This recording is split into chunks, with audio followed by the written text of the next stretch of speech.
via Discord. All right, I'm sending us live.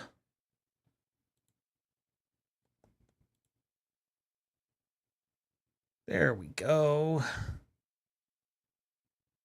That's looking good. Let's see how that sounds.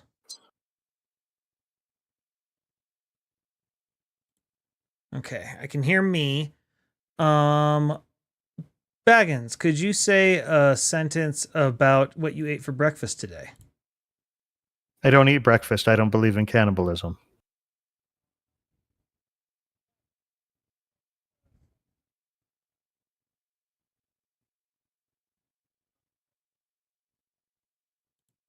Okay, that actually relates to the conversation I had with Looney on Saturday, where he said his kids were eating breakfast, and I said, how horrifying. And then he said, this is what he gets for not coming to Utah. And I thought that was a bit of an escalation, don't you? Breakfast? Say what? Do you think it's an escalation? I missed it. What? Oh, you were the subject matter. When Looney was contacting us to hang out on Saturday, I asked him what he and the kids were up to. He said, the kids are just eating breakfast. To which I just said, oh dear, they've already resorted to cannibalism. And then he said, oh, that's what he gets for not coming to Utah. I'm like, it sounds like he did. How cruel. But no, I'm alive and well. Okay.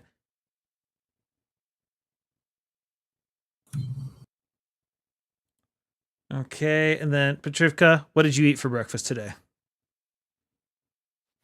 Cheerios? I need a little more. And milk?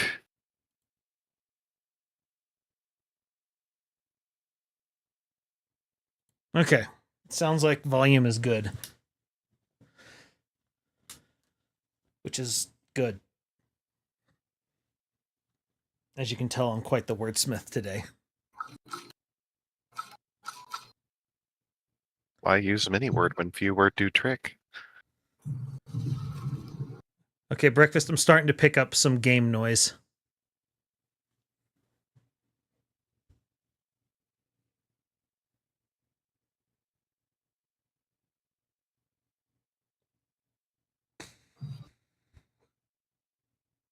Anyway.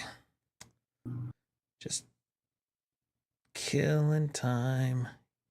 And yeah, we're still just occasionally picking up sounds of the game, whatever you're playing, so you might want to lower the volume a little bit more. I can barely hear it myself. Why are you suddenly being able to hear it? Don't know what to tell you, man.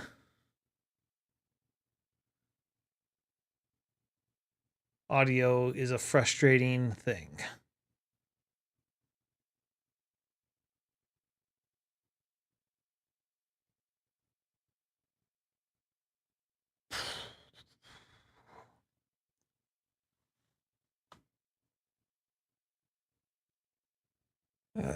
Jeez. My coworkers are asking if we can leave half an hour earlier tomorrow.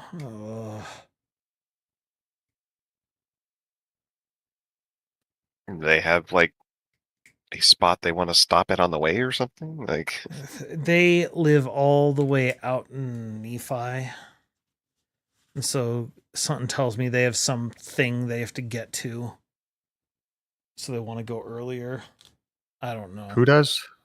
My coworkers that I drive with. Which means, jeez. Okay. So what's happening? Sorry, I missed the beginning of the conversation. They're wanting me to show up half an hour early so that they can do something. Priminy. I don't know. Something must be going on. Maybe you just drive yourself tomorrow. I can't. I don't have a parking space. Oh, gosh. They won't give me one because I'm a temp. They won't give me a bus pass because I'm a temp. And they're like, oh, this isn't an issue in our other sites. And it's like, your other sites, we have the parking lot. That's not this site. We don't have a parking lot. Ugh. It's a big city. All right, well, let's get started because apparently I'm going to crash right after the episode today. So here we go.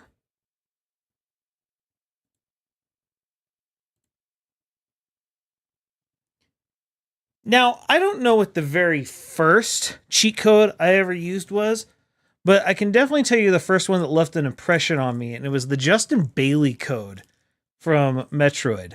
And it left an impression on me for two reasons. One, it meant that I could finally play Metroid and have things like the wave beam, and because Metroid's not a very 5-year and a screw attack, because Metroid is not a very 5-year-old friendly game.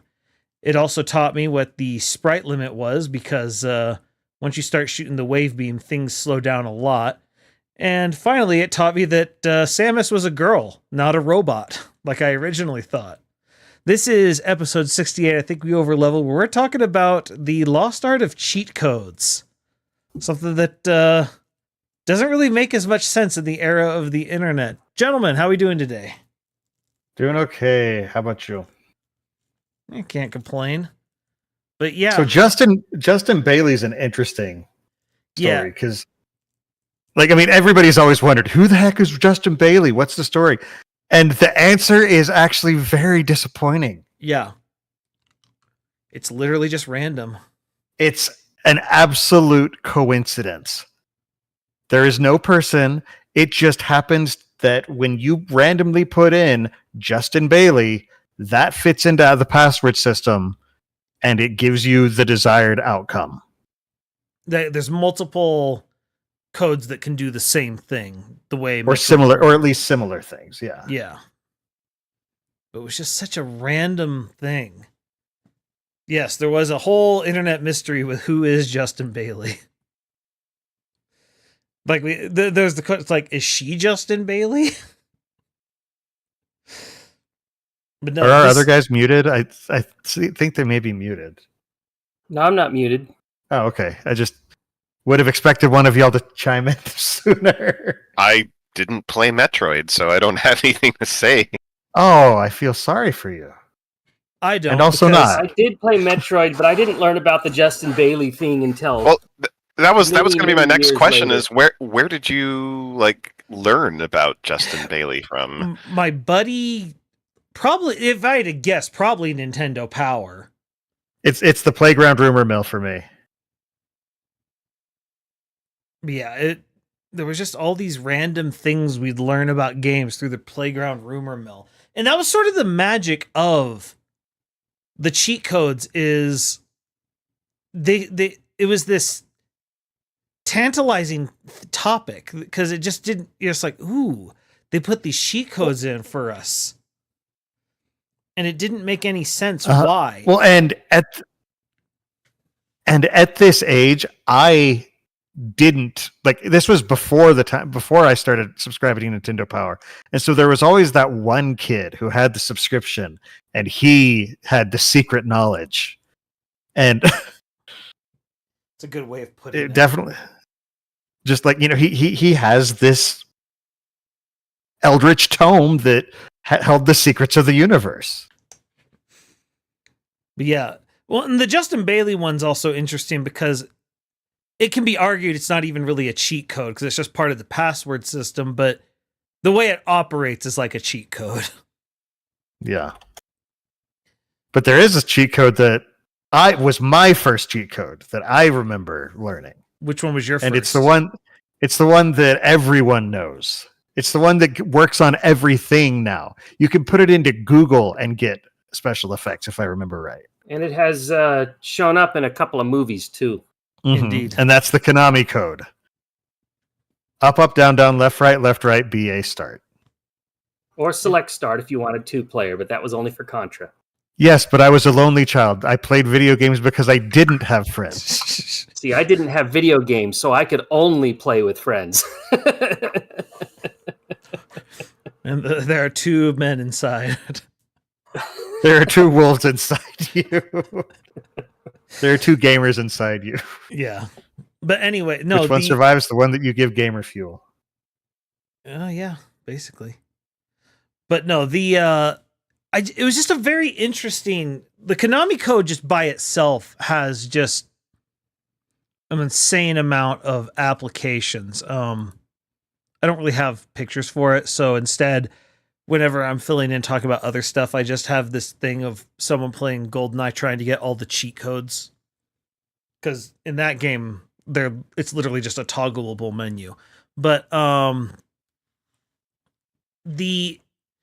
it's the fact that they put it in everything that made it so interesting, because suddenly everyone would try the same code on other games and it would just do random stuff.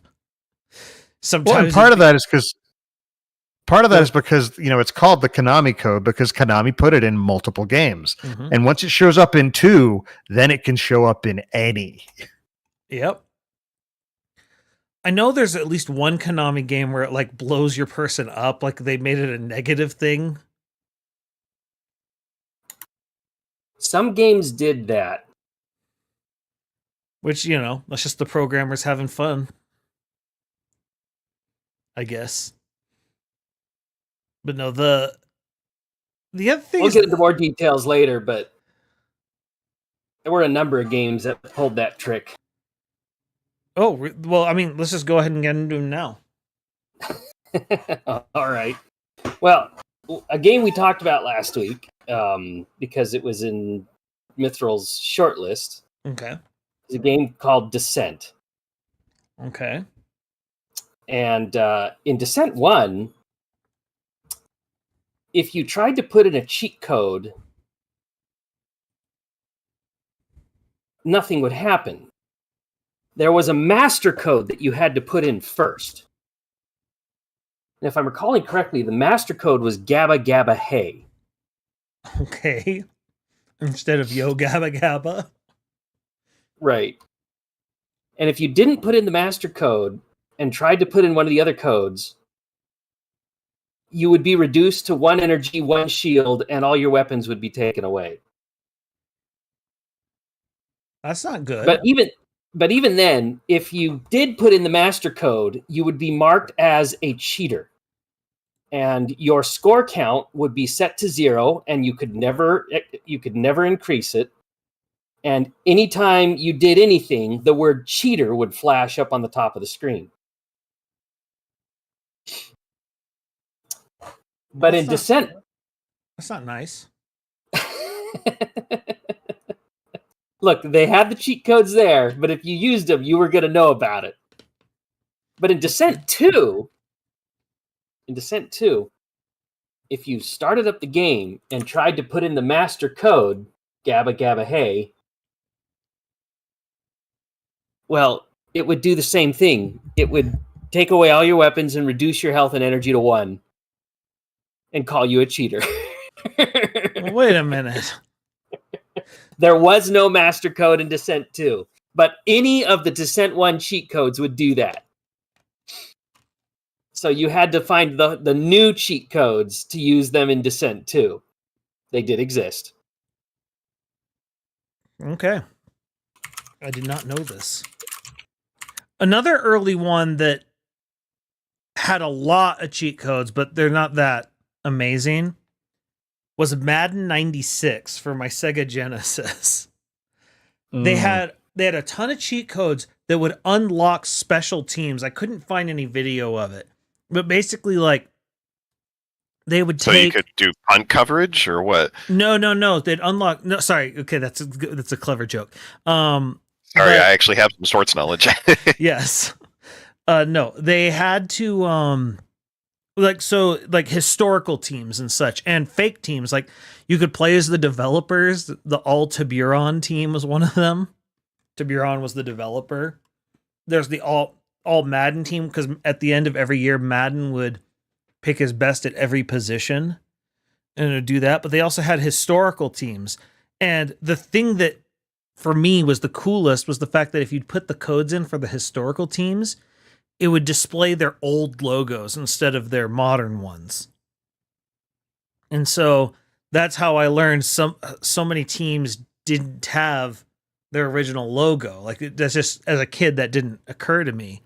And then it's also what let me, like, I'm like, oh, okay, what's the code? I'm like, oh, there's this one for the Buffalo Bills. And then I realized the running back was named O. Simpson. And then I suddenly clicked, that's O.J. Simpson, who was in the middle of the trial at the time.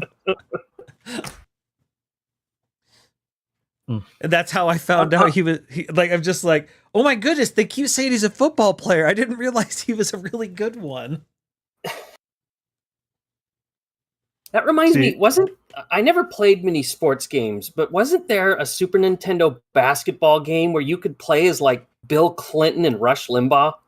That would be NBA Jam. Was that NBA Jam? But no, but they had all sorts of goofy heads. I think Clinton was one of them, though. I remember Clinton being one of them. I could have sworn I saw a guy playing. It was like Bill Clinton and someone else. There's so many Rush mods. Limbaugh and NBA Jam. But yeah, well, there are a million different versions of NBA Jam too. But like, they had just different things that you could put in that would let you play with big head mode or as celebrities or whoever you wanted. They had a bunch of the mascots. Yep. I feel like every time I played this game at Blockbuster, which is where I played it most of the time, it was always on big head mode. So in my head, like that was the default setting. Probably because somebody had come through and turned on big head mode and then left Absolutely is what happened, but like I don't know, it just was like the way it was. Like, oh, hey, that NBA game is on with the guys with the big heads. Yeah, I didn't play a lot of sports games, but this game I played a lot of. He's on fire. He's heating up from downtown. And then you could actually break the backboard. And no, this game was great. Let's see. Did this one? I do have this one. I picked it up at a local retro shop. Trying to find. Oh, that's right. Hillary Clinton was one too. Oh yeah, Hillary with the chat. That's funny. Well, and it's so hilarious. Let's see if I can. This is showing a bunch of the cheats, but it's later that has like the character cheats. I think Will Smith was on it as well. Yep, there he is, the Fresh Prince. Fresh Prince. They didn't call him Will Smith. Let's see. Yes, it should be HC. Not HRC? Okay. Yeah, secret character. And then you'll see her up here. Yep, there we are. I just love seeing low poly or low pixel count pictures. H. Clinton. Let's see. What were some of the there were a lot of the NBA mascots too, which was pretty cool. Oh, you could play as like the big head mascot type. Yeah, they had a couple. They had the. So I think this is going to be the Jazz. DJ Jazzy Jeff. No. I guess they do have Jazzy Jeff. Sorry, I thought because I'm pretty sure the Jazz's mascot, the Grizzlies, also in here. Okay. I like how all his stats are questions. Yeah, they don't know. Like I don't know. I guess they'll play. Come on. Depends on if Uncle Phil is throwing him. Okay, I think this is Bill Clinton. Nope, that's Will. Okay, Will Smith. Sorry, I thought that was William Jefferson Clinton. William Jefferson Smith.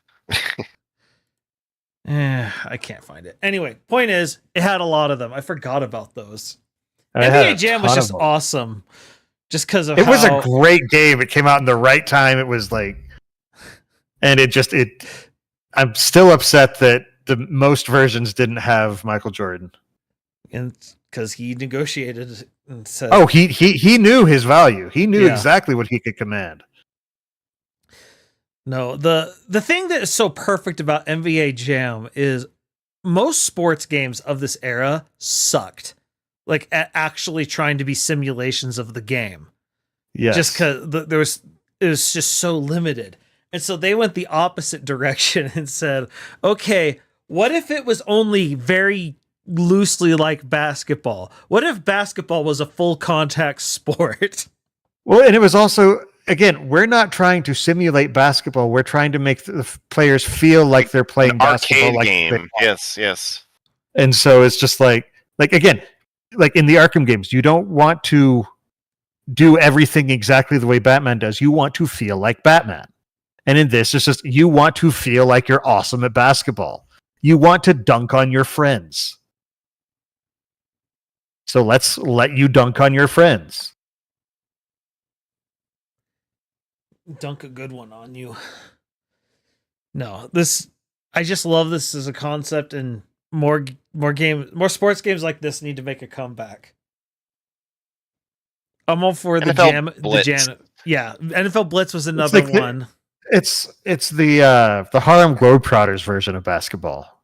Yeah, if the Harlem Globetrotters were also a street gang. Yeah. Because they're just It's the modern Harlem. Yeah, but yeah, the Harlem Shake Globetrotters. No, it's just one of those things. You're just like, it's a very specific time. Anyway, I forgot about those. Those are good. Another one I remember there being a lot of cheat codes for that I was experimenting with at the time was Age of Empires. Because I found out about a cheat code called "How do I turn this on?" and which gives you a car that shoots bullets. Oh, I forgot. No, well, there's one with a rocket launcher and one with lasers, isn't there? That I don't know about, but I just remember, how do you turn this on? And you get I think it's supposed to be like a Shelby Cobra. And once I found that out, I was just like, what? I was confused because I had never played a game like this before. And I'm like, why do they shoot bullets? But once I found out that you could do this, well, the sky was the limit. And let me tell you, Joan of Arc will survive if she has an entire fleet of cars. No, it's sort of the whole, because Age of Empires for me was when I started to know about the internet, and so I read some things of various codes, and most of them were thought, get a certain number of resource or, instantly destroy a building. And that wasn't that interesting. But suddenly get a unit that shouldn't exist. Well, that was interesting. Certainly the codes that have like unique things programmed into it were the most interesting. Yeah, like I don't remember what all the codes were for the game. I just remember that was definitely one. I'm just imagining mounting these cars. I think there what was it, pew pew pew or something? Don't know. If you No, I remember because you could get the car, but you could also get like a little dude walking around with lasers, and like there were so many. All I know, seeing this just makes me think of the trailer for Kingmaker. Wait, isn't that supposed to come out this year? I gotta look that up. Do you guys even know what I'm talking about? Mm-mm. I not sure I do. So, for those of you who have read Brandon Sanderson's book, The Frugal Wizard's Guide, it kind of looks like that if it were a video game.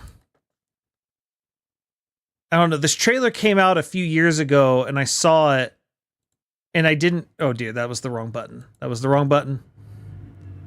I saw it, and I didn't realize that I absolutely had to have this game. Oh, boy. And it's just sorry, if we've read which book by Brandon? the Frugal Wizard's Guide. Okay. And so like there's definitely some sort of city building element, and so you're guiding this like town, and you see they're getting assaulted from all sides. And like there's this whole speech about we don't know where he came from. And then so it's some time traveler just showing up in a beat up truck. And it's just about him like using modern equipment. And it's basically a zombie horde game if you think about it. It seems like they decided to just take Army of Darkness and go ham with it. And I just saw it and I said to myself, oh my goodness, I didn't know I wanted to play this style of game. But I'm not sure it's out. I wonder if no, it's vaporware. If I remember correctly, it was some like indie developer that announced it. This is I think this is a year or two ago when it got announced, and this was sort of the, he's trying to get the hype train going type thing. Okay, on Steam it says its planned release is October 8th, so surely OP will deliver. Don't call me Shirley. Surely he will. All I know is I saw this and just said to myself, "Oh my!" This does look right up your alley. This scratches the same itch as Maneater. Yes, yeah. Which hopefully it runs better on my computer than Maneater did. Yeah, well. And so it seems like it has some sort of time travel thing. I don't know. I saw it. This is way off the beaten path of cheat codes. 2024. So that was delayed. Yeah. It appears so. It appears so. Another one that had a lot of cheat codes was Doom. IDDQD. That's one of the first ones I ever knew. Oh wait, which one was that? Was that all weapons? No, that was God mode. That was God mode. Although it was a special kind of God mode. What do you mean? Because, well, there were two different ways to give yourself invulnerability. Oh, that's right. I'm trying to remember the differences. And it only really came into play at the end of the first episode. Because at the end of the first episode, you are teleported into an area that has a unique mechanic that only shows up in this spot. Because to end the level of the last level of the first episode, your health has to drop. Oh, yeah. That's right. 5%. And so when you go through the final teleport and enter into this area, it's got a unique damaging floor that removes the cheated God mode. Oh, so it lets you actually finish the mission. Can finish the mission. However, if you use the other cheat that gives you the invulnerability power-up, which only lasts for 30 seconds, it will not remove that one.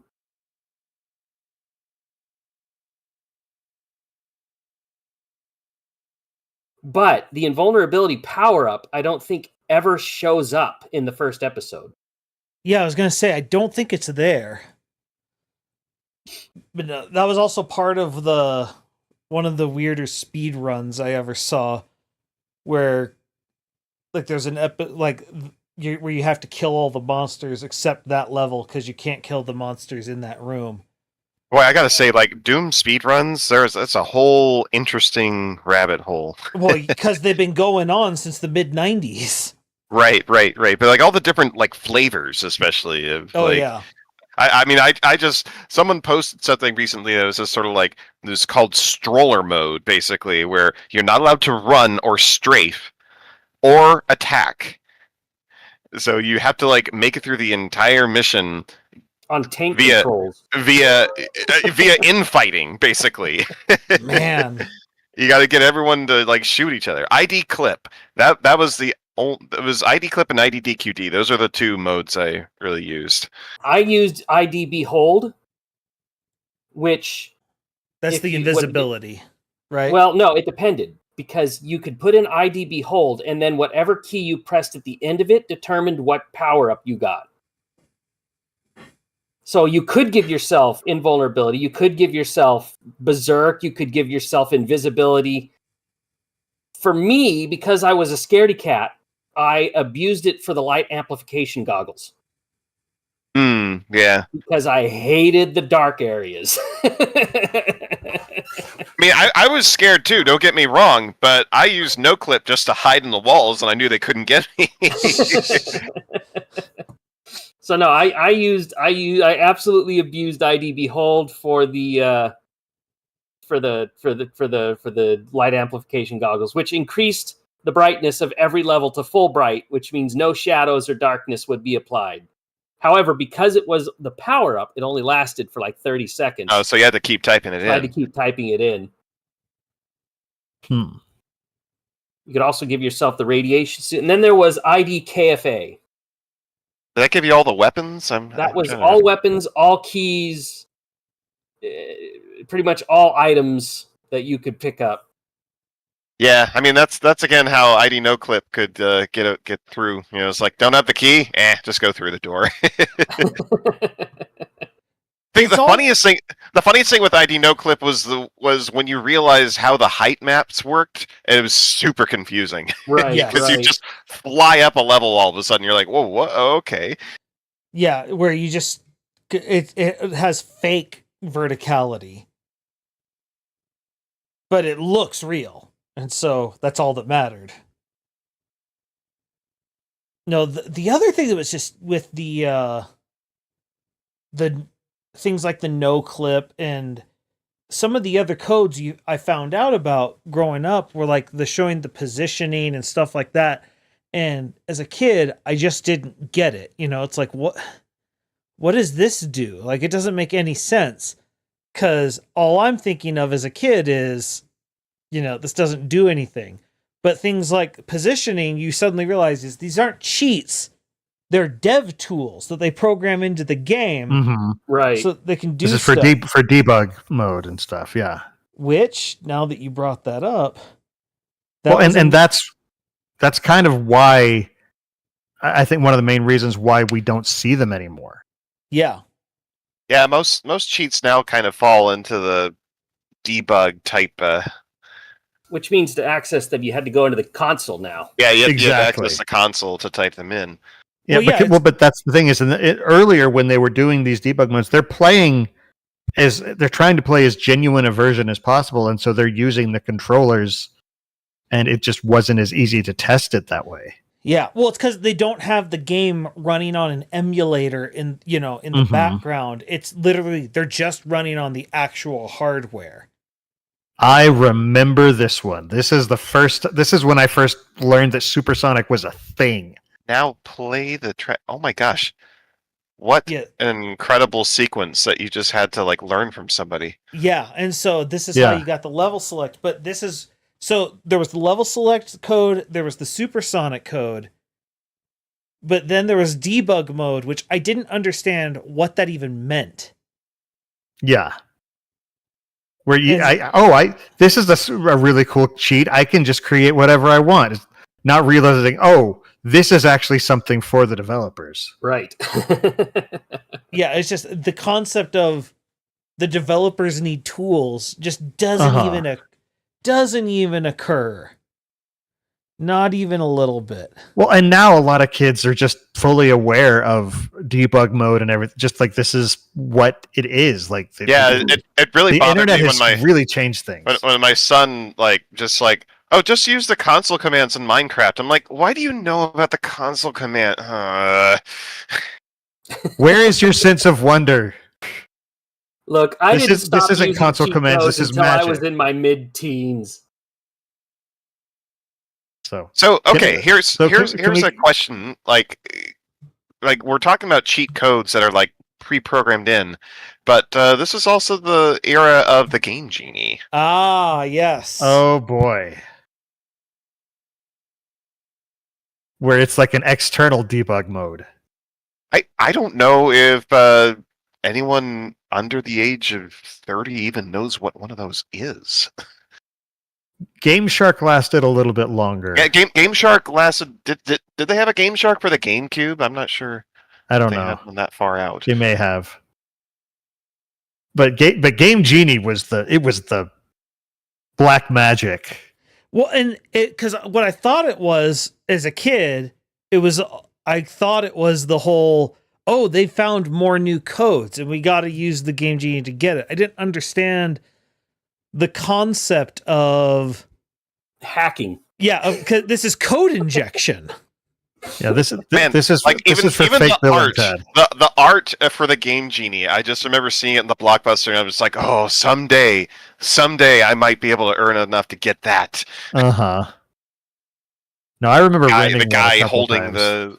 the console. For discount Bill and Ted, Will and Ned. This commercial, man. Man, I forgot that they Game- advertised for it. Oh yeah. So let's step a little bit like farther back though. Before we do that, I found this. It just the Game Genie menu. I forgot how freaking huge the letters were. Oh, jeez. Yes, they were. But no, just the fact that you could inject code into the game just as a concept is, in retrospect, insane. Well, and the thing is, it came with a book of codes. Yeah, I was going to say, I think it had, because I never actually had a Game Genie. I borrowed one from a friend one time, so I didn't really know how you knew the codes. Like, he handed me a binder. Yeah, there's a book of codes. But the thing is, I actually had friends who, like, started figuring out how it worked. And so they'd figure out codes that would either break the game or do other things that weren't in the book. And I thought they were sorcerers. Well, and that's when you really get crazy. Yeah, that was part of the problem with the later era with the Game Shark is now that you have things like save cards and stuff, you have the ability to completely corrupt your save data. Right. There's actually a YouTube channel out there that shows you how to fix games using Game Genie codes. Okay. Oh, geez. Like he pulls old games and he says, okay, now here's a game where this is a problem and it causes slowdown or the jump physics don't work right, or like old broken games that were barely playable. And he says, we're going to fix this. And he goes through the process of how to change the physics in the game and even the programming so there's less stutter, it runs smoother, it controls better. He's done this for I wonder I need to see if I can find the channel. I forget the name. But it's I find it Displaced Gamers, I think is what it's called. Okay. The thing and was, and at the end of each episode, he'll post the codes so that you can use them yourself. Huh? I never thought about using the Game Genie as a way to literally recode a game to fix bad codes or bad coding. That is insane. Yeah. And the series is called Behind the Code. Okay. His latest episode is on Metroid. The thing that was always weird to me about the Game Genie, particularly the NES version, is because of the way it was built, you put it in, but you couldn't push the game down like you normally were supposed to. Yeah, which then let you know, wait a minute, it doesn't have to go down. Except that if I put a game in without the Game Genie, it did have to go down. And so I don't know exactly how that worked. Well, I believe it's because of how it connects. It bypasses a certain pin, if memory serves me correct. That makes sense. But it's a complicated thing. And they got sued by Nintendo and won the lawsuit, so... Well, considering what's on the screen right now, what about this one? So this isn't demonstrated in the game, but the one thing that I learned in Mario and Super Mario Brothers is if you died, there was a soft continue option. Where if you held A on the title screen and pressed start, it would take you to like world X1 of whatever world you were in. So like if you were on level 4-3, you if you hold A and push start after dying, it'd take you to 4-1. I did not know this.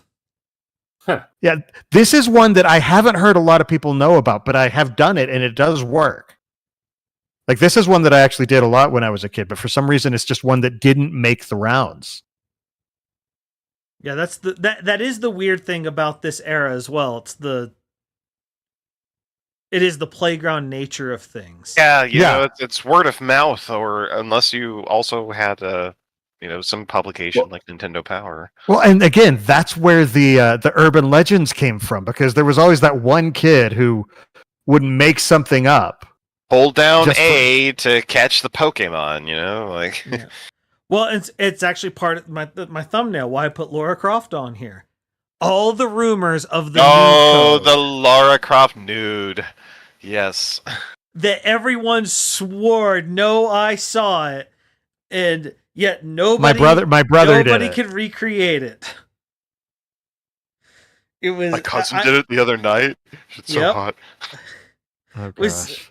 Which like okay, even at your most teenager, you have just so many most hormones. Depraved.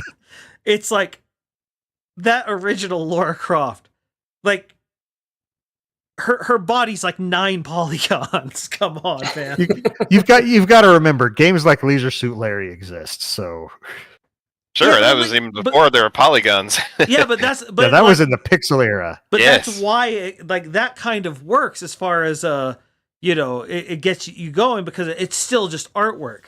Once you get into the polygon sections, it's like, here's the vague representation of. Does this remind you of anything? Yeah. Well, like even just the history behind the fact that she had a really large chest is they literally were just trying to design her and did it as a joke and then just kind of left it there. There's like, It was just literally that kind of like, whatever. Like it just sort of left it there. And they created one of gaming's biggest icons as a result. Because they hit the market right when a lot of the kids who grew up with gaming were hitting their teenage years. And we're just like, I don't know what that is, but I like it. Yes. More, please.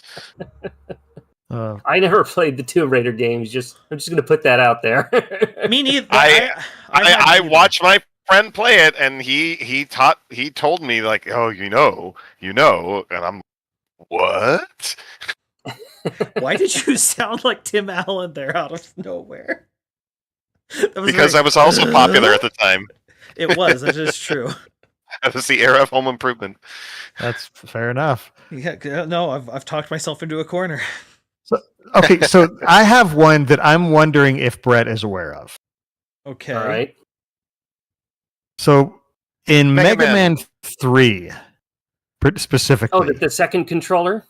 Yep, the second controller. I figured you would, but this is the one specifically that I learned about, where if you hold right on the second controller... You could beat Psycho Mantis? No, it would make Mega Man able to survive drops into pits and have this insane jump. And he could fall into pits and jump out. And if you do that and don't get any more health, he is now invulnerable. He does not die. There was also the time freeze, which was like holding left and hitting select or something on the controller. It's like up in A or something like that. But what is happening? Oh my gosh. I'm fairly certain Mega Man is dying. Funny story about that, Baggins, is again, I had no console. My parents were very anti-console, so they never bought me. The only time I ever got to play games was if I was at a friend's house. But I did discover early emulation in the mid to late 90s. Oh, that is early emulation. That was like the emulator was literally, I don't even know if I can say it. No, I know what you mean. Like, were you getting this off of like GeoCities? Like, where would you even find them? Like, I found ROM sites. I don't remember how. Web rings. That's right. They had web rings. That was how Right. you found them. Yes. And it rhymed with another word for a male. Yes. We know what you're talking about. I am aware. Okay. It reminds me of something. And then Parcels? Anyway, It rhymes with vestibule. Let me finish. So that was how I first found Mega Man. Because I had seen friends play the game, but because it was single player, because I never owned the console, I never got to play it myself.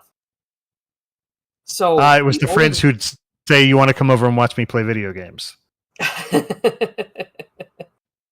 And I remember one of my friends did do that with the second control. Like, he actually would call into the hotlines to find cheats. And stuff. He'd call the 1-900 numbers.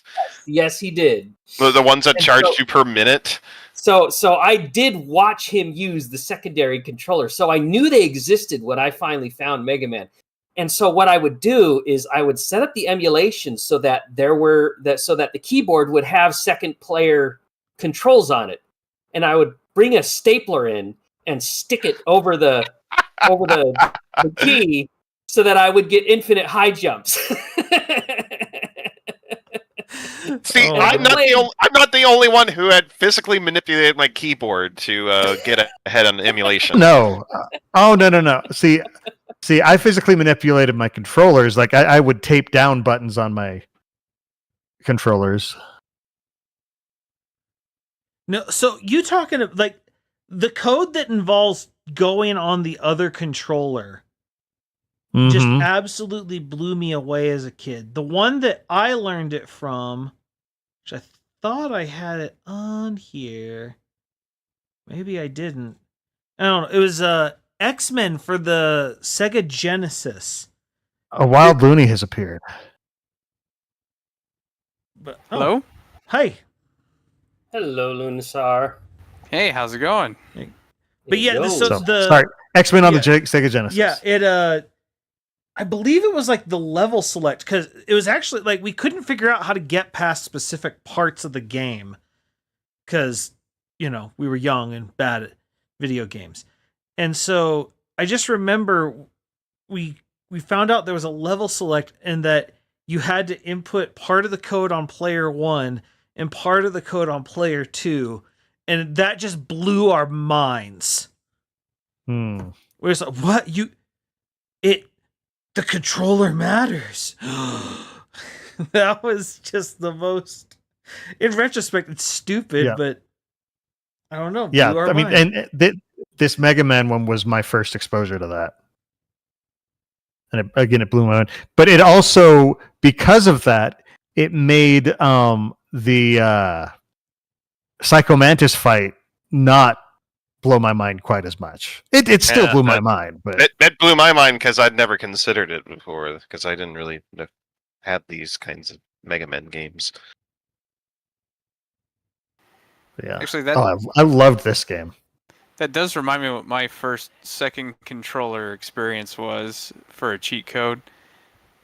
Are you familiar with the second controller cheat code for Crystalis Baggins? Maybe. I don't remember it if I ever was familiar with it.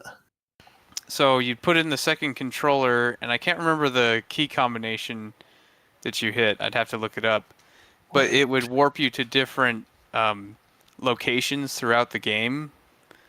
And so you could even use it like at the very beginning of the game to warp towards like a town at the very end of the game to get some high-end equipment early. Okay. I think I do remember hearing about that, but I think you're the one who told me about it, and I think it was actually within the last month or two.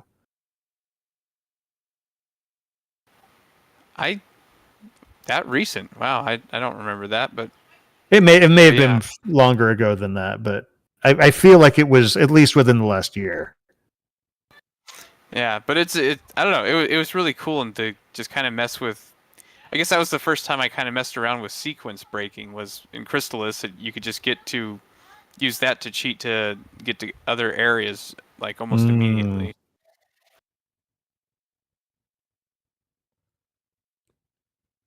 It's pretty good sprite work on this game. No, this was actually a better game than it got credit for, I think. Or at least I remember loving it. I may be giving it more credit than it deserved. I just remember really enjoying it because, I mean, X-Men. And that sprite work is just super spot on to the cartoon. My goodness. Yes, it is. It's also, I think, where I first learned about Nightcrawler as a character. Yeah, that would be. You're right. For a lot of people, that would have been. Oh, dude. He was like my favorite character to play as because that teleport thing was he could teleport. so awesome. No, I mean, he was using black magic. Cheat code. The 4-player arcade game. That's where I learned about him from. Oh man, that arcade game was the Funtime Pizza that was near us. They had the mega sized one where you could play as 6. Oh man. I don't think I've ever seen a larger one like that. That's crazy. Yeah, it was a rarer one, and it had like stands for everyone. It was kind of awesome. But yeah, but I don't know that one. That sounds amazing. Yeah, it was great. Let's see here. Oh, also, yeah, it was great. StarCraft. Oh dear, I'm hearing an echo somewhere. I think it's breakfast. Okay. No, I pulled up the stream and I had to mute it, but before I muted it, a word got in. So yeah, all the StarCraft cheat codes. The cow level? Cheat codes were really big in RTS. RTSs, yes. Oh yeah, big time. Honestly, there were some RTSs that I just played straight through with cheat codes because I wanted the story and I really didn't care to play the game. Power Overwhelming. I remember using that one. Yep. That's actually I'm going to reveal my I'm going to reveal myself here. I have never beaten StarCraft without cheating. Oh yeah, same I haven't here. either. I actually made a separate save file that I named Cheat Man to get through the campaign. Get the story. Yeah. The absolute worst robot master to fight. Cheat man. Absolutely. It's like fighting Perfect Sims or Dark Sims in Perfect Dark. Ugh.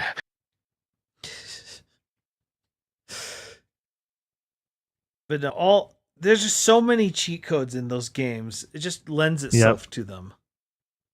There's tons of them in a similar vein in the Sims series. Really? Mm-hmm. Yeah, SimCity 2000 had. Well, I mean, those were like some of the earliest. Oh, Sims. The Sims. Yeah, what was it? The Sims. It was Show Me the Money, right? Or was that Show Me the Yeah. No, it wasn't. It wasn't Show Me the Money. It was like a single word, I think. A single word.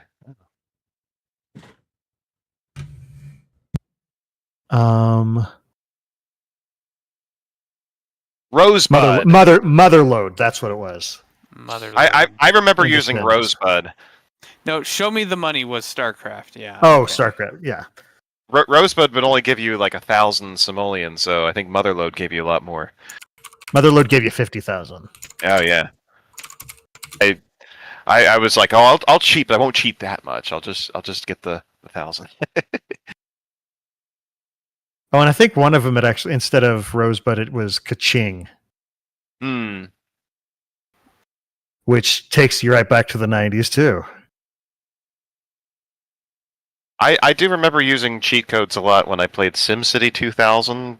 That game, I just was not competent at that time to really play it normally. So give me money. I need money. Bud Amos, that was the code. You want to know a game that had all kinds of funky cheat codes? What's that? The MechWarrior 2 series. Really? Yeah. Tell us more. Okay, so to now the cheat codes themselves are literally like the invulnerability is in one word you had to type in super funky califragisexy. Holy smokes! What? And if you wanted to remove heat tracking of your weapons, you had to type in "oh la la," which is Ooh la the word la. O with Multiple three- vowels and with such. 3 O's, 3 H's, and then 2 la la's with 3 L's, 3 A's each. So ooh la la. And then there was red, jack, and tick rules, which made your targeted enemy self-destruct. Or you could also type in "it's the bomb" with an extra O. Or one of my favorites, which was "walk this way," which would force your targeted enemy to move towards your reticle and walk towards you. Oh gosh. And here I was hoping That's they'd a start, horror story looping. there. That's got Enderman from Minecraft vibes. Oh yeah. And if you wanted to instantly win the mission, you would type in "like the Comstar baby." And if you don't know the lore, Comstar is a big deal in MechWarrior in BattleTech. Wasn't there a Space game AT&T. there was just a cheat code that said "I win" and it was I think was it StarCraft or was it was some sort of RTS? I think it was just "I win" and it beat the Was The that level. Age of Just Empires? clear the mission. I don't know I don't remember what it was. Well, StarCraft's was there is no cow level. That was the instant win cheat. I thought. Right. Okay, no, yeah, you're right. And then of course Power Overwhelming as we mentioned before. I like that one was given to you by the minerals Archon. and gas cheat? Oh, there was something clever I remember for the gas. Well, I know Show Me the Money didn't it give you mineral and gas? That's it. Yeah, show me the money. That's the one I'm thinking. Okay. Of. Let's see. Oh, so for gas it was Breathe Deep. Yeah. That was just Vespine gas? Yeah, I think it just gave you some Oh Vespine. yeah. Food for Thought eliminated the supply limit. Oh, right. Game Over, man. That was the one I was trying to remember. It just immediately loses.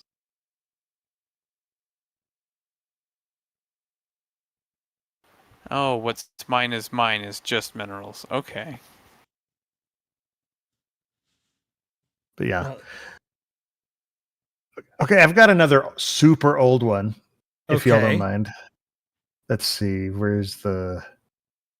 There it is. Do y'all remember this game? Are any of you familiar with this game? I am only familiar with this game The because Ikari Warriors. I was looking Ikari? for iconic title screens for the background.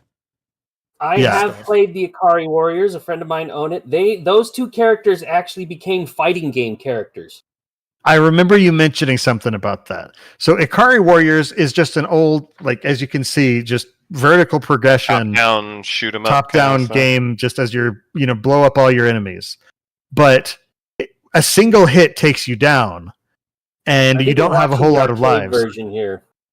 Okay, I don't. That's fine. But the thing is, if you wanted, like anytime you died or ran out of lives, you could push ABBA to continue. And even if you start a single player game, the second person can take the second controller and join in with ABBA on the second controller.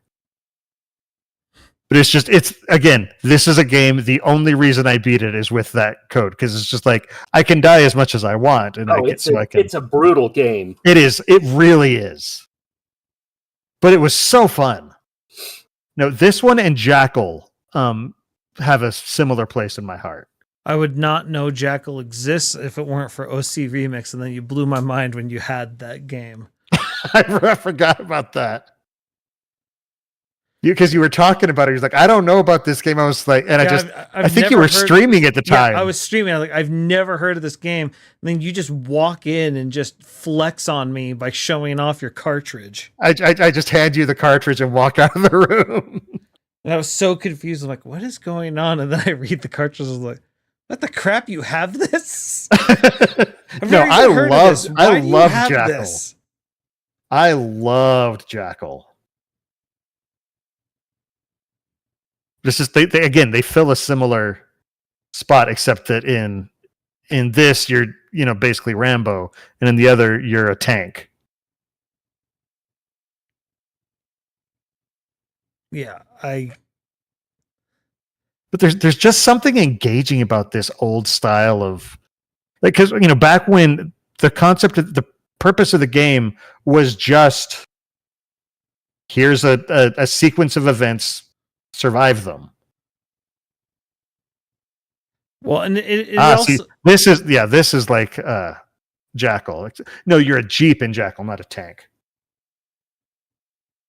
the thing I just find hilarious, just one, their walk animation, just how they all look and move the same. It just reminds me of I think it was the drug PSA episode of JonTron where he's covering the game Narc, which was the Okay. arcade game where like you're cleaning up the streets from all, like it was the most clearly like the government funded an anti-drug game or something. I totally played that one. Yeah. Yeah, I think they had an NES version of it too. They Yeah, did. I just remember him looking, because everyone on the streets they look exactly the same. He's like, wow, meth is really popular with this one guy. Nice. No, it's just, I don't know. There is something funny about a literal faceless army just coming to, you're just mowing down everyone. Again, this is Rambo. Yeah. Well, these are the Rambo. He's setting traps and isolating people. Fair enough, but this is the teenage boy version of Rambo. Yes. Where we can just take on everyone at the same time. Not even a problem. But no, so wait, what was the cheat code for this again? Sorry, I got lost. ABBA. That's it. Okay, but what did it do? I meant. It just let you continue. Oh, okay. Fairly Just simple. like another token in the machine, right? Basically. Man. No, but I want to move to the deeper thing of why did cheat codes just not really work anymore? Obviously, we just say the internet and walk away. But I feel like even because the internet thing, even going back to these old games, it feels different somehow, and I can't figure out why. The thing is, cheat codes have kind of been supplanted by mods. Well, there's mods, and then there's also like built-in cheats and Console commands are a really big one. Well, you're talking about Like at this point, we have a lot more modes. we have a lot more direct access to the code, and so people just make their own cheat codes at this point. Well, I think like GoldenEye is kind of the first example where they, like the cheat codes are built into the. I mean, obviously the other cheat codes are built into. And they had to be unlocked, which I thought was nice. I mean, NBA Jam was obviously built in. Yeah. Well, no. So, but this is like you specifically, because you unlocked. Like I just remember the first one my buddy unlocked was DK mode. Yeah, that's the easiest one. And it just blew my mind that you could change the models like that, where suddenly everyone's walking around on all fours, and it didn't make any sense. There's that in a paintball mode. Yes. Also known as lag mode.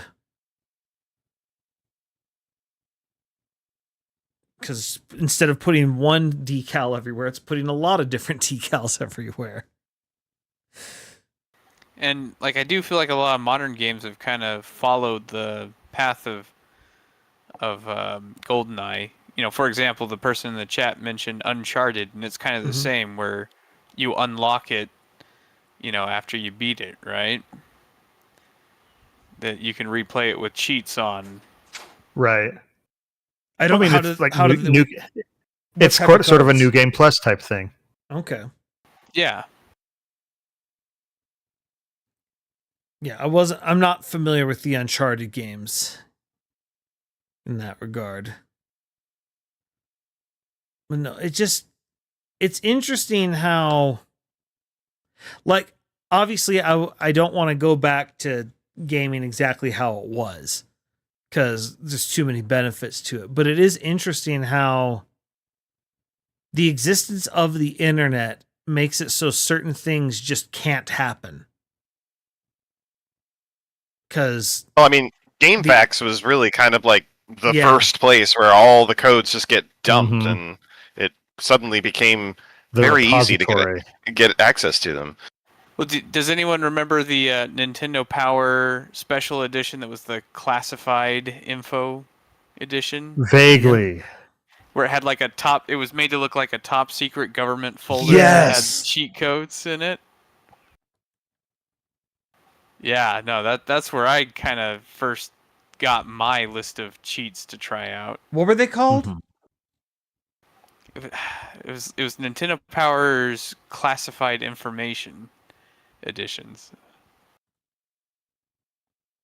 See if I can find someone going through one. I do I remember exactly what you're talking about as far as the look of it. But I can't remember can't find someone going through it. Cuz that was definitely a whole thing. I'm trying to think. I know I got rid of a lot of my Nintendo Powers. I regret doing so, but I wonder if I still have one of those lying around. I know I kept all the ones that had solutions to some of the Lufia 2 puzzles because some of them were hard. Mm. No, there was but yeah, there was definitely but there was also just a classified information section of just every normal Nintendo Power.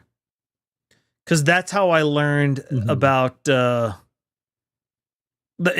in probably one of the last times I ever read Nintendo Power. I found out because in Banjo-Kazooie there were the secret codes you could type in to get like double eggs and stuff, but that was actually part of the game because it was like you found Cheeto, the cheat book, and he would give you a code Right. that would double your egg count or double your golden feathers or double your red feathers.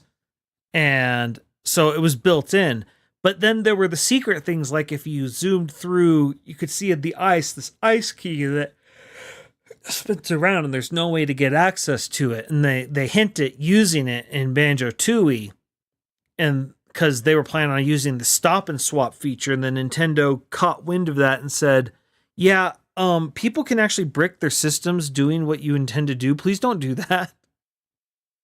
Mm-hmm. And so they had to change their plans. But I remember there was a Nintendo Power where someone found the codes that you type in that little sand castle that actually would unlock those areas. They were clearly the same style codes because I'll never forget the code for double eggs was Banjo begs for plenty of eggs. And it was things like that. And it would remove the block and you could go get the ice key. It doesn't do anything, but you could get it. And it just blew me away that there were codes for it, which, if they were planning on doing this, of course there were codes built for it because they needed some way to build a back door for when Banjo-Tooie came out. And it just absolutely blew my mind. Because I couldn't believe someone could think that far ahead for a video game. I mean, heck, just obviously they were cooking with Banjo-Kazooie, but just the confidence to say, oh yeah, this is, we're going to get a sequel. We got this. But then again, that was that era of Rare, and that era of Rare didn't make bad games. Period. They just had I don't know. It was just that era of Rare was just cooking. So maybe it was valid. They had that feeling. Oh, slappers only GoldenEye. Did you ever guys play slappers only? But you don't. What's the insta kill mode called in GoldenEye? I forget. Oh, The man Golden with gun? the golden gun. No. It's no, License to Kill. License what to it is, Kill. yes. License to Kill. slappers only. License to kill. Oh yeah. We GoldenEye, I just didn't play a lot. a lot of strafe circling going on, but yes. it's I utter. definitely remember slappers only with normal damage, and boy, those rounds. And that would took take forever. forever. Yeah, that's why License to Kill is more fun with that. It reminds me of Finding Nemo, the little crabs. The hey. It kind of is because there's just so much fainting because you're like, okay, Are they crabs or shrimp? I don't. Yeah. they're crabs. Okay. No, this game changed everything. You know, I always thought that gun in this game looked like a sharpened black colored pencil. I mean, now that you say it that way, kind of, yeah, a little bit. But no. Anyway, it's one of those things that I wish newer generations could experience what we did, but they just can't. Because you can never go back to a state of not knowing something. Not without some very immoral head trauma that we probably shouldn't do. But it's the whole thing of, I wish I had a neuralizer so I could, make myself forget something so that I can experience it again. Well, I think there's a point of over-leveling where that happens eventually. Yep, it does. But unfortunately, we're Yeah. probably going to suck at games at that point. That's probably true. Anyway. Though that is a valid question. What people who grew up with games, how good are they going to be at games in their old age? We don't know yet. No, we just don't. don't know. Yeah. Well, and difficulty settings are a lot more generous, I think, nowadays than they were in early gaming. Well, we're starting to know. Oh yeah. That is an interesting concept because, like, in golf, for example, there's the concept of shooting your age, where the goal is to get a score lower than whatever your age is, which it's interesting because there's a certain group of ages at which that starts to become possible. Where there's like, the youngest person to ever do it was 58, which means the guy was absolutely just cooking and just had the round of his life, kind of late into his life. But then my grandfather at this point, he's now 95. He's shot his age, I think 9 times now. But, golf gets harder the older you get. So it kind of, it self corrects itself. There's somewhat, I think the record for that, I want to say it was 111. Oh man. Some Irish guy who just golfed his entire life just kept golfing. It was something crazy. You're just like, how are you golfing at that age? But that's part of the challenge I think there's going to be things like that as we get older, that people are going to come up with age challenges. Like, there's going to be age brackets, which brings me back to my whole idea of, I want to start the 40 and over Smash Brothers League.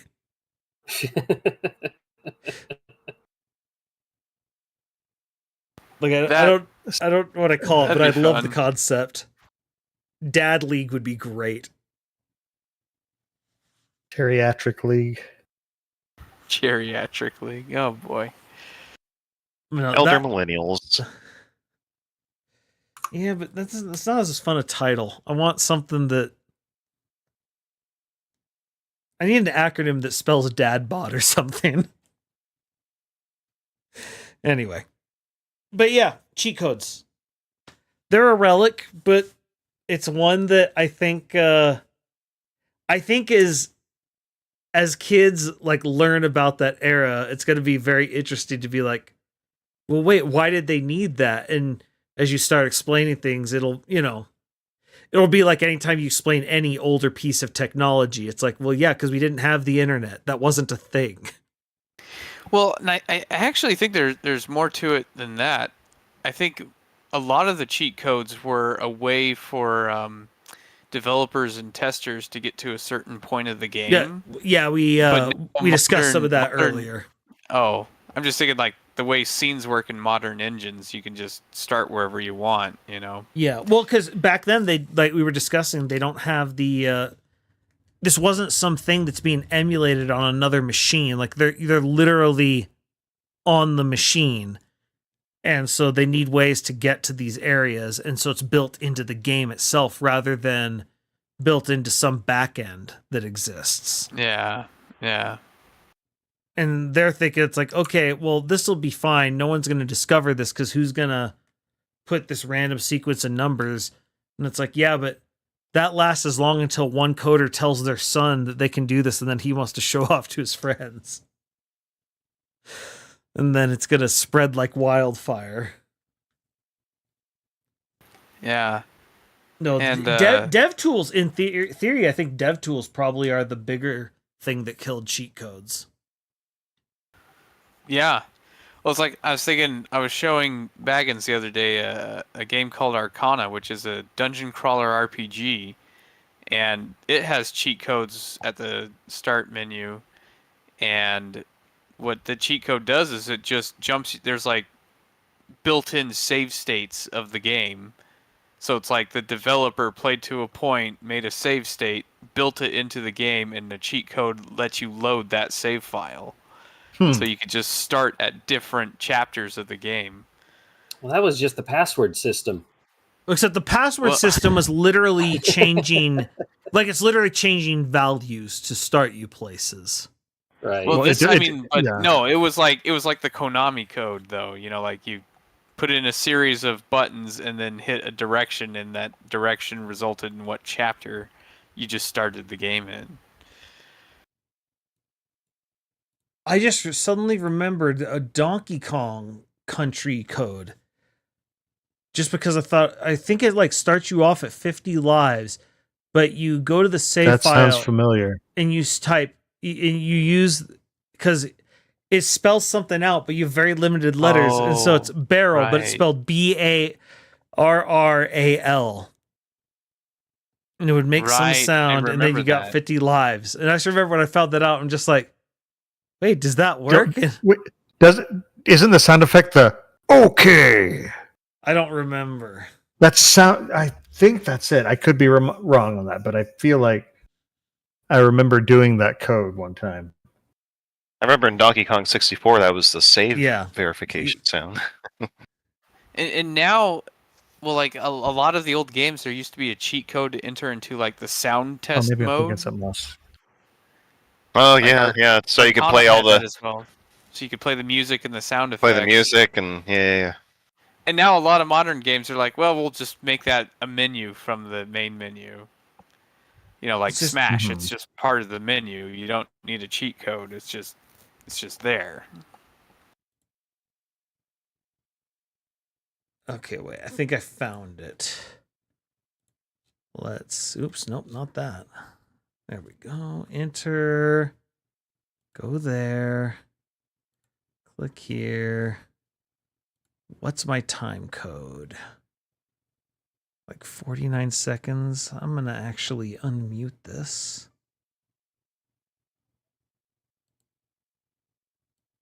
Okay. Here we go. Let's see. Yeah, it was 50 lives. Oh, no, it was just like it was just the sound effect of Okay. Yeah, I think I was just mixing memories. Yeah, no, because he definitely does that in Donkey Kong 64. Because that is the save sound. It Anyway. was Derby Day. Mm. But They have the meats. No, Maybe I she's think related to Justin Bailey. apparently that's the sound test mode. Anyway. But yeah, cheat codes. Fun. Check them out. All right. I unfortunately have to wake up half an hour earlier than I anticipated, so now seems like a good time to finish up. Ludasar, even though you just barely got here, would you like to promote anything? Yes, I'll promote. Oh, I was gonna say, Lizzie's you'll allow her to stream. Oh wow! My goodness. Now she's finally allowed to come out. And I see her just laughing at my slip of the tongue there. Lizzie, Oh! So I'll just permit. Okay, yeah, no. Lizzie, yes, blink I'll twice if it's I'll okay permit to it. stream. I was gonna say, You Lizzie, need help. clap twice if you need help. No, I'll promote her stream. Pepperoni pizza. Where she does shiny hunting, and did you finish the Lizzie yet? No, you're still working on the Y, so she's still trying to finish up catching the last Pokemon for her spelling her name challenge. All right. Breakfast, do you want to promote anything? I am enjoying Expedition 33. All right. Very, very Pachuca. good game. I am enjoying the friend slop game known as Peak. It is stupid fun. It's like $8 on Steam. Check it out. Friend slop? It's like it was developed very quickly. It's janky, but it's best But in a played with fun friends. way. Like you got to play it. You got to play it multiplayer. Single player is just not as fun. Okay. Yeah, basically the conceit is you climb a mountain and hijinks checking ensue out. on the way. Are you sure it's not called Ice Climbers? That's another game, but not this one. All right. Baggins, would you like to promote anything? I've been playing way too much Fields of Mystria lately. Oh, they have an update recently? They had an update like last month. And I skipped like the previous 2 updates, and so I got a bunch out of it. But man, I've been playing a lot. So it's still in early access. I've basically just gotten to the end of all the stuff that they've got in there. I'm just going in and tying up a few loose ends, but it's Stardew Valley with more polish and just as addictive. All right. And then you can find me twitch.tv/splicestream. We're still doing the wonders that is the Pro Amiibo League. And we're coming up on the playoffs here pretty soon. So if you're interested, it's going to be awesome. Anyway, that's all I got. I think we overleveled.